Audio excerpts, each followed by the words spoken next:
What's up, guys? My Money here, and today we react to the Overworked and Underpaid Epidemic. The video's about Blade Angel. Make sure to check them out. Now more than ever, we are overworked and underpaid, especially in 2026 with rising grocery prices, ballooning gas costs, and even our own transportation to get to the job that we work at to make money that we need to live is getting more overpriced than ever. I already talked about cars in my overpriced car epidemic, which you can check out after this video, but for now, let's focus on the overworked and underpaid epidemic. Why can't we get by in this country anymore just working one job? Stop overworking and getting underpaid.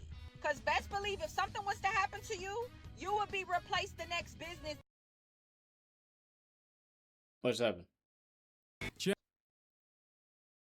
What's happened? It's on my side? Next business. Chapter 1, The Overworked. Also, it's not like Gen Z and millennials aren't trying. Millennials are the most educated generation in human history. Yeah, I know us Gen Z screwed up the Flynn effect with the whole bringing down the IQ because of all the doom scrolling. Hey, to be fair, I am early Gen Z and I can read, okay? So that's a flex. Alright? I am early Gen Z and I can read, and the fact that that's a flex is kind of sad, but still. Regardless, humankind as a whole is still more educated than ever, especially the current young adult workforce. Yet despite the massive abundance in college degrees, over 1.9 million graduates, yes, graduates, not dropouts, are unemployed. Gen Z is facing the worst entry-level job market in nearly 40 years, with 2/3 of all entry-level roles filled by those with over 7 years of work experience. And with most employers not even considering hiring recent grads, AI is projected to eliminate 50% of all entry-level roles just within the next 4 years. And this time, it isn't just the gender studies degrees, even STEM is getting smacked in the face with a huge dose of corporate AI slop as more and more interviews are complete wastes of time. You know, when you're in school, they always tell you, like, you need to try hard at school so you can go to college, right, and get a job. But the thing is, everyone who's just now getting out of college, they can't find jobs. When you go to college, you're supposed to go to college for whatever it is you want to be. Whether you want to be whether you want to be a doctor, whether you want to be a lawyer, like whatever you're supposed to do, whatever you want to be, you're supposed to go to college for it, right? And now that all these people are getting out of college, they can't even get a position where they want to get a position because either one, the job itself is requiring like 5 years of experience and none of these places around want to give you that experience, or two, now that you finally got your degree, jobs don't really see a point in hiring you because that position is about to be filled with AI. So I ain't gonna lie to you, bro. Depending on what you went to school for, there might not have been a point. Sometimes I feel bad that I didn't go to college, but seeing as the way society is right now, I guess I saved myself some debt. I don't know. That's the best way to put it here. I don't know. More job listings are just completely fake. The entire system That is too, run by bro. what Oh my feels gosh. like goes, and applicants are sent on this wild goose chase of submitting hundreds to even thousands of resumes just to hear nothing back. Okay. I know I just paused, but one last thing. That's another thing. These ghost jobs are getting on my freaking nerves, bro. Like, why do y'all put up that you're hiring if you're not actually hiring? To make it look like you guys are hiring? Like, what? I don't. What's the benefit of that? Genuinely, what's the benefit of it? Someone please let me know. Unemployment is now a fate that awaits almost 6% of new college graduates each year. Last year, I already made a video talking about college underemployment in my blue collar video, but guess what? It's gotten worse since then. This isn't to say that we should all just stop going to university, but I highly suggest that people who do want to go down that route still, you should take foundation courses in a community college for the first 2 years because that's just going to save you a ton of cash and a ton of student loan debt. It's crazy that it's that low of a percent to get a job that actually related to your degree. Like genuinely, if World War III starts, more people end up being employed because at least being drafted still means they got a job. So here most of us are, working odd jobs just to make ends meet and throwing the tiniest bucket filled with droplets of water at the massive $1.6 trillion of student loan debt. Hell, some of us are even working 2 jobs just to make ends meet. I know some people who work both the closing and opening shifts at places, barely getting by on 4 to 6 hours of sleep, cracked out of their minds on caffeine, and completely empty and devoid of hopes and dreams. A meager 10 to 20% of Gen Z feel hopeful about their finances. Anyone who can work 2 jobs, I respect you. I tried it. I had 2 jobs for 24 hours. For 24 hours, I had 2 jobs. I got off my first job, and it was time for me to collect it from my other, and I was like, I can't do this, bro. I can't do this. I'm already tired as hell. So, those of you who can work 2 jobs, brother, I respect you.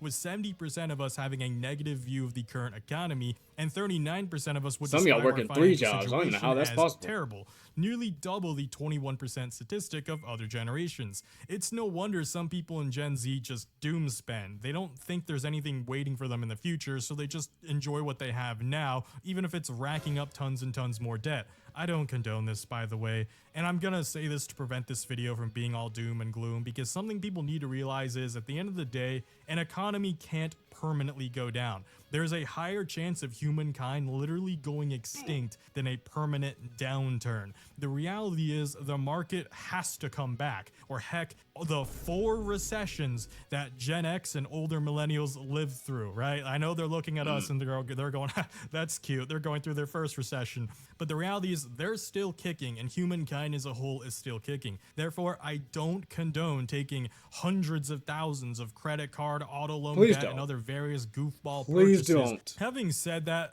looking at Gen X, I have 1 credit card of mine paid off, and the other one we're slowly working towards because it's got a little bit more like it's got a little bit more depth on it. But I'm getting both of those paid off. Might actually shred that main credit card so that way I don't spend it. and older millennials, while I say that they're kicking, it's only sort of. I mean, it looks like they're kind of trying their best, and most of them have honestly just tuned it out at this point, because I have seen the posts of you guys closing your eyes on the highway and letting a semi-truck end it all, and I just want to ask, you guys okay? Like, we chill here? You good? I mean, to be Are we fair, all just suffering right now in this economy? Is everyone in this boat right now except for boomers? hold Like, on. we're cooked. Hold on. This economy Hold on. What Soy said right here? Actually, matter of fact, I think hold on. Danny, for the non-millennials, damn, I can't even talk. For the non-millennials, we're not suicidal. We're just tired. So tired of it all. Soy Saucy, we don't want to die, but we ain't gonna stop it from happening, millennials. Exactly.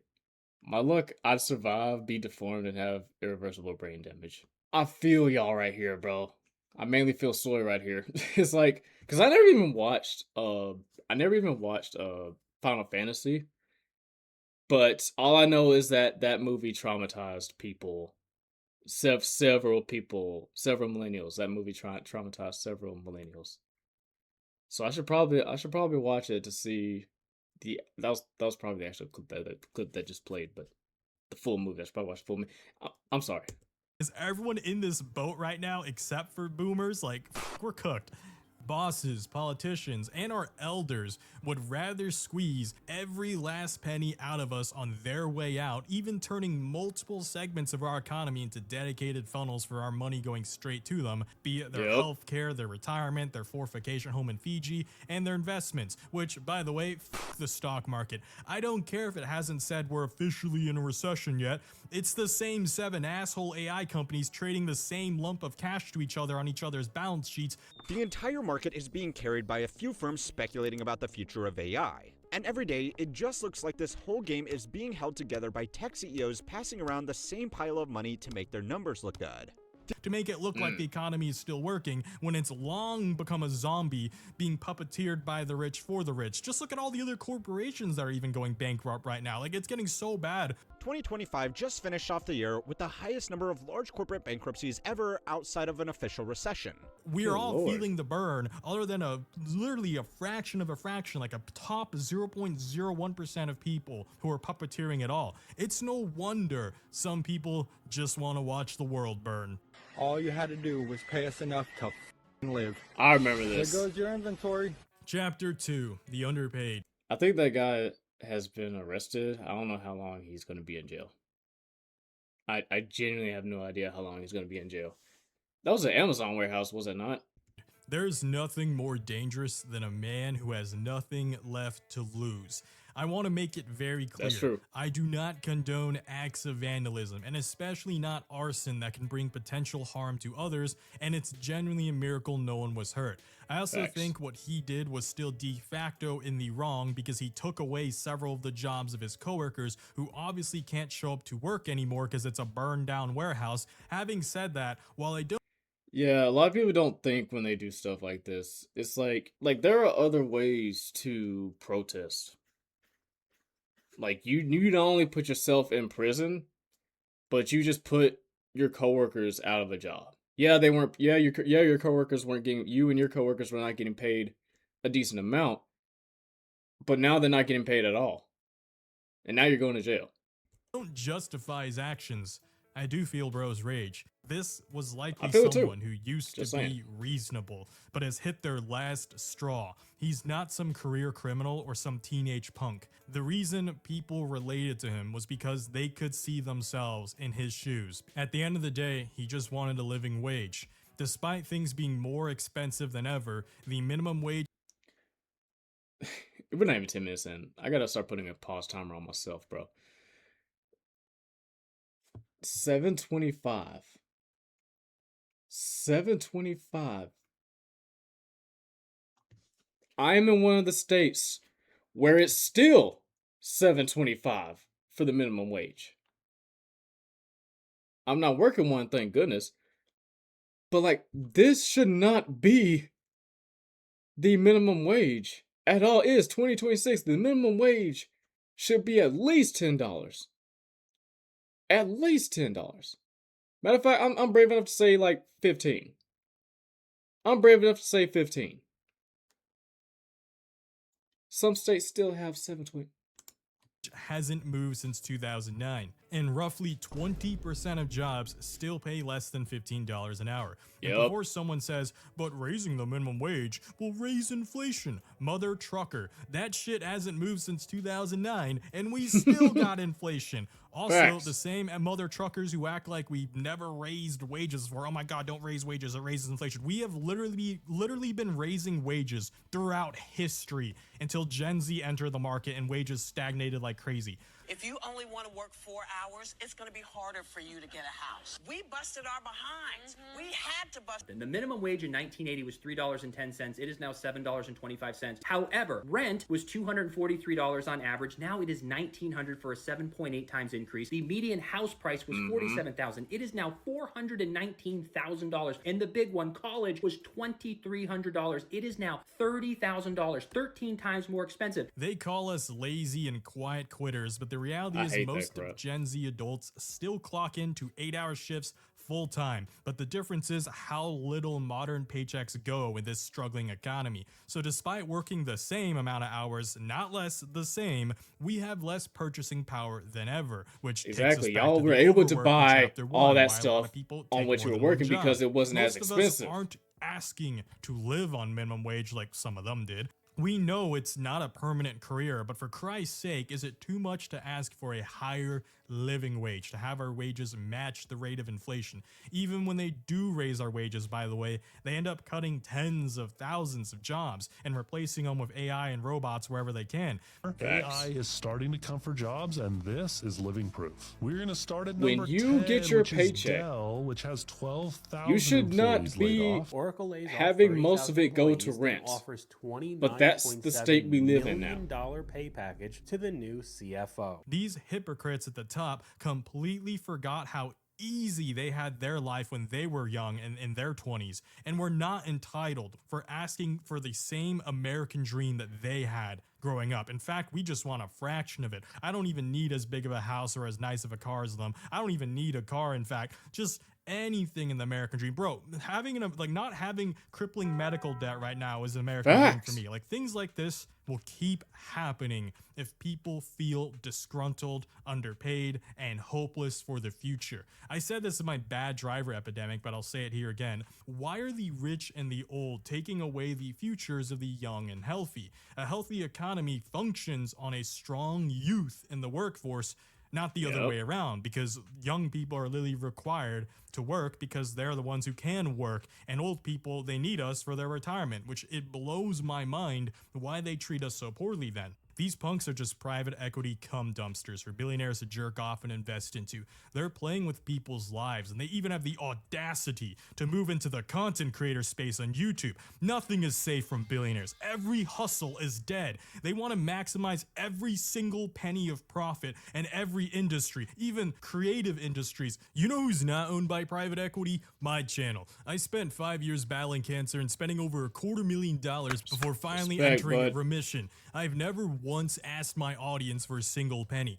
I don't blame Reddit in 2024 for criticizing my voice for being monotone and my videos for being lazy, since I wasn't open about my illness then. However, I'm not going to be mad at these people because I wasn't open about my illness until very recently, so do not harass them. In fact, now that I've gotten healthier, I still went out of my way to listen to their criticisms. Make better thumbnails? You bet. Make longer videos? Now I have the energy, so I can. Make better edited videos? Yup, absolutely. Don't sound completely monotone? I'm trying. But the scars still remain, and at the end of the day, part of it is genetics and DNA.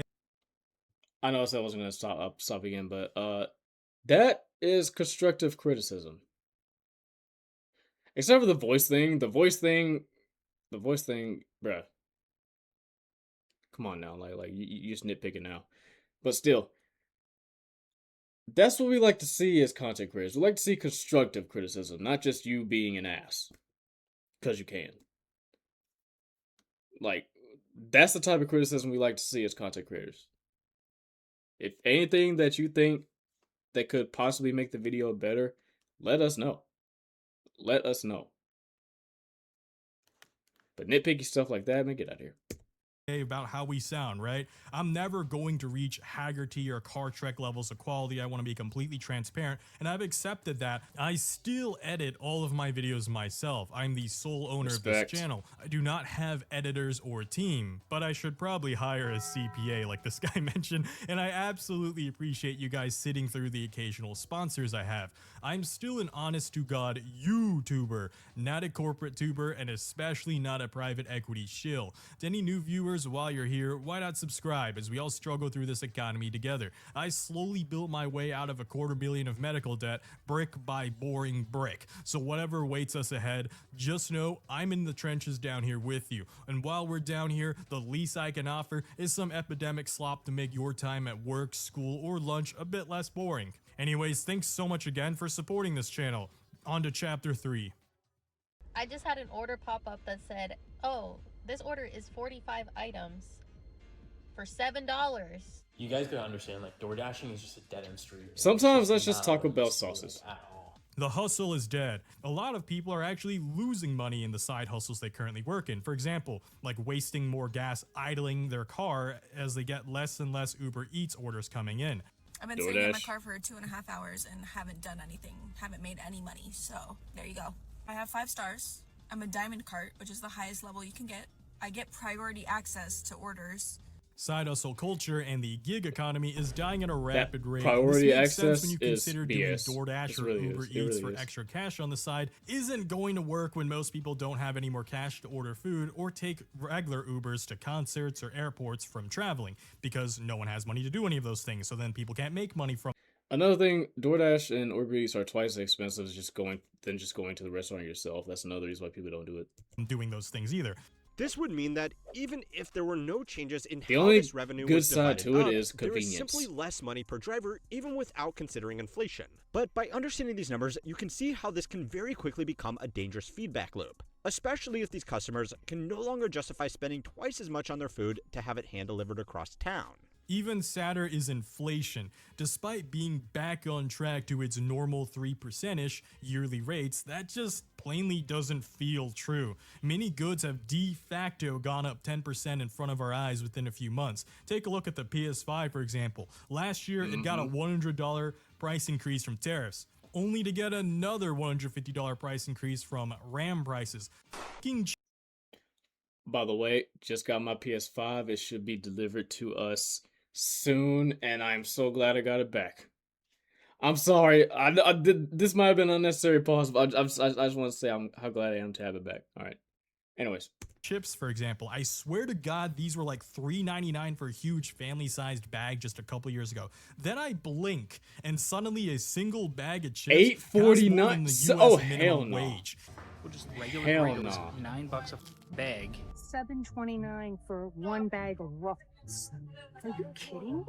And before you say, oh, that was the party size, the regular size is $6. Let that sink in. An hour of work buys you a snack in this economy, not even a meal, and you're gonna have me believe that inflation is on track to being 3% yearly? Kiss my ass. What's crazy is barely 10 years ago in 2016, you could still buy several burgers for $1 each. I'm not hallucinating this. I remember literally using a $5 bill in high school back then to get our food, blasting chain smokers closer as me and the boys were packed into a tiny car after club. That $5 bought all 5 of us a single burger each. I do not want to hear this being called gradual inflation when it basically was a night and day shift. Most of us still feel like we just woke up one day and everything just costed 4 times more than it used to. In January of 2020, I paid McChickens are not $1 anymore. McChickens are like $3.29. I added all of them into the cart again and repurchased them today. Today, those 30 items were $165.42. That is a $95.22 price increase in 4 years' time. That's a 135.6% inflation percentage. But I'll save my rants on various consumer goods for a future video called The Overpriced Everything Epidemic. And if you'd like to see that, then make sure to like this video and subscribe for more Epidemic slop so you don't lose track of me. Let's move on to the final chapter. Some of you may die, but it's a sacrifice stealing our future I am willing to make. Even if the economy collapses or we finally get a market correction, I'm still fearful of what the government is going to do because they might just side with investors and give them a bailout. Remember, guys, if we start a business and fail, it's just called capitalism. Take your L. But when investors throw money in a company and it fails, oh, they socialize the losses. We have to all share the L for that one. As these comments adequately describe the sentiment, our actions have consequences, so it's our responsibility to dig ourselves out of our own financial holes. But for investors, oh, whoopsie doopsies, please bail me out, Big Daddy Government. And this comment right below, privatized gains, socialized losses. Yep, sums up exactly what I wanted to say. Socialism is only acceptable when investors lose, guys. As a result, the sentiment across most American Gen Z and young millennials is simply to let it rot. A trend that originally started in Asia from their culture of overworking their youth and complaining why none of them are making babies when literally none of them have time to raise a child, much less afford one. Like, these boomers have the audacity to ask us for babies to put into this dog shit system when most of us can barely survive in this dog shit That's system. another thing, right? How you gonna try to repeat the cycle? like, we guys, grew up we're watching our stressed and broke Gen X parents raise us to be stressed and broke, then we raise our kids we to be need you stressed guys to and make broke. more So it babies. turns You out can't that even my pay us to teenage take care of son and his gang ourselves. of friends thinks that the future is going to be bad no matter what they do. So he thought that you might as well give up trying. Initially, I felt kind of annoyed. My son felt that by the time that he and his friends became men, it would be like joining a game of Monopoly at the end stages, where every single lot has already been bought up. This also creates a negative cycle where companies raise prices on childcare related things to maintain their profits, which drives costs higher, which further disincentivizes the normal person from having children. In the United States, we're already seeing something similar. Recent estimates put the total cost of raising a child at around $300,000 to nearly $400,000 from birth to age 18, not including college. That doesn't make Gen Z selfish for not wanting kids. It'd be selfish to have Again. kids just for the sake of having them to meet a boomer government quota that they want so they can pay for their retirement, only to struggle to put food on the table for our kids that are living people. By Again, the way, you're barely I'm not paying us against having enough kids. to I take do care of not want ourselves. to end What this video on a hopeless do you think doom we're gonna poster do note. with a The point child? I'm making though is I don't want people to feel guilty for not rushing through life. Times have changed and the metric of how we measure our success has changed. The same Yep. boomers who tell us to stop comparing ourselves to each other in social media won't stop comparing our life to their privileged upbringing during their best economic boom of human history.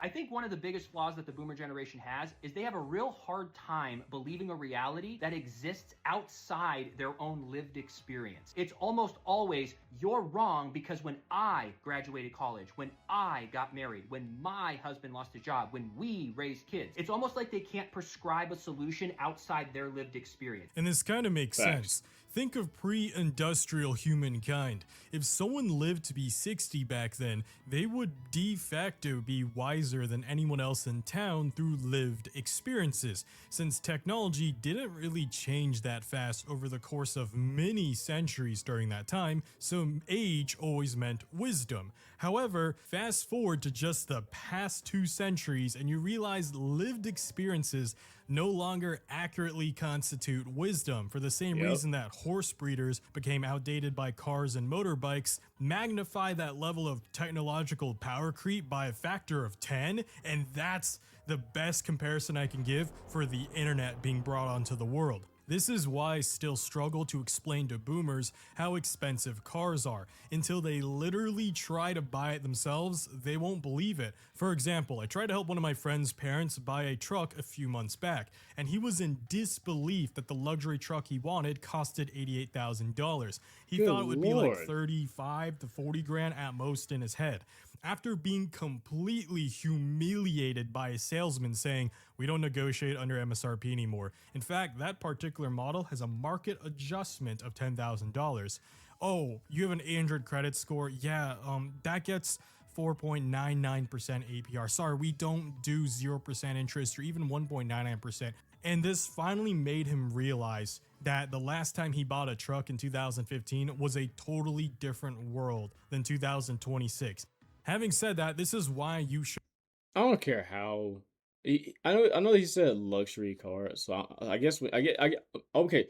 When you say luxury vehicle, do you mean like Gucci type vehicle? Then like a new 2026 Gucci type vehicle? Sorry, Lamborghini type vehicle? Maybe it makes sense. 88,000. But if you're just talking about new car in general, 2026 new car in general. $88,000. That's ridiculous. That's genuinely ridiculous. The price of new cars is outrageous. Most a car should the most I feel like the most a new car should be is like 20,000. Most. The most I think a new car should be is 20,000. That's just me. $88,000 for a vehicle, boy. Shouldn't try to live to their outdated worldviews that they based only on their lived experiences. You don't need to be married at 22, house at 25, and 2 kids by 27 like boomers were. My older millennial brother and sister just now had kids with their spouses in their mid to late 30s, and I had to clarify spouses in case someone from Alabama misconstrued that statement. But the point I'm making is, like, for the rest of us Gen Zers, I got who are what you're behind saying, millennials dude. while we're still in our 20s, I look, understand what you're we'll saying. get there when we get there, all right? We'll get there when we want to get there too. And even if you don't want to get there, I'm not going to hate you as a person. There's so much more to life than what our DNA tells us. Humans are special because we have reasoning and critical thinking. But if you want a kid, you can have a kid. But don't feel like you need to compare yourselves to what boomers did and all their hounding about having it right out the gate when you're like 22 to 25. All right? Enjoy life at your own pace, and I hope we all weather this storm. Truth is, I don't want the system to rot. I just want it to heal. Thanks for watching, and if you're new here, then make sure to check out my other Epidemic slot videos. Like this video if you enjoyed it, and share it to your favorite group of Doom Pillars. I'll see y'all next time. Bladed Angel out. Very glad I stopped pausing because this was about to be a freaking 45-minute video if I kept pausing every single time. Yeah, like he didn't tell one lie. He didn't tell one lie, bro. Like the economy right now is bad. It's really bad. Um, I again, like you said, I don't want the system to break. I just want it to heal as well because this is getting ridiculous, bro. $7 for a bag of party sized chips. You can work a whole hour minimum wage for a bag of party sized chips. That's crazy. I know down here, where I live, the big size bags are like 4.79. And yeah, that's a little bit cheaper, but that's still like $5. That's still $5 for a big bag of chips.